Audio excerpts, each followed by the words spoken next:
Magsasagawa ng pagdinig bukas ng National Privacy Commission kaugnay ng ransomware attack sa sistema ng PhilHealth.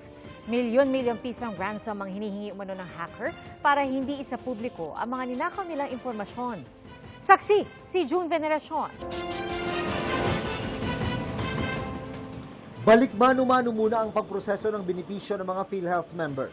Pina-shutdown kasi ang lahat ng kanilang online system para masuri ang lawak ng epekto ng tinamonitong cyber attack at para mapangalagaan ang iba pang impormasyon. Hopefully within the day or early tomorrow morning, meron na po tayong mai-up na system para po maibalik na po natin ang ating normal operations.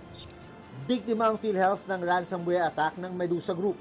Ang ransomware ay isang uri ng malicious software na kayang harangan ang access sa computer system. Ipinakita sa amin ng cybersecurity expert na nakatutok sa kaso ang dark web kung saan in-upload ng grupo ang mga impormasyon at dokumentong nanakaw nila. Parang proof of life nga din sinasabi natin na parang may proof of data kami.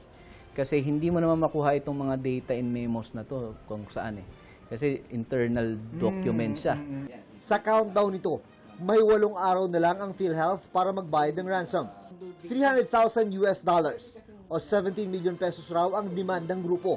Ayon sa Department of Information and Communications Technology o DICT.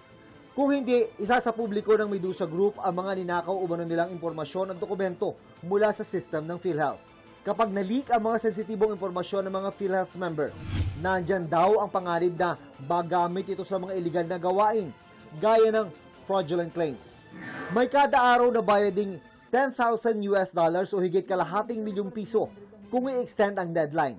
Pero sabi ng PhilHealth, Definitely po, hindi po tayo magbabayad ng ransom. Tayo naman po ay parte ng gobyerno na kung saan ang ating pong paggastos ay under the scrutiny of audit and accounting rules po. may data leak ayon sa DICT, pero hindi apektado ang mga miyembro. Ligtas at hindi rin daw nagalaw ang National Health Insurance Database. Ang nakuha actually ay yung mga personal information primarily ng mga empleyado. At saka yun na nga, mga memo, internal memo, mga internal mga files ng PhilHealth. Yung tinatawag nating work files, office work files. Sa monitoring ng mga eksperto, totohanan daw kapag nagbanta ang Medusa Group.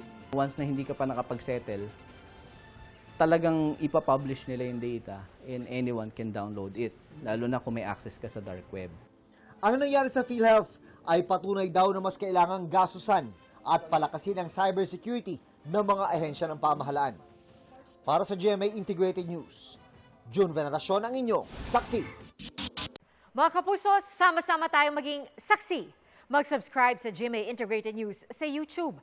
Para sa mga kapuso abroad, samahan niyo kami sa GMA Pinoy TV at sa www.gmanews.tv.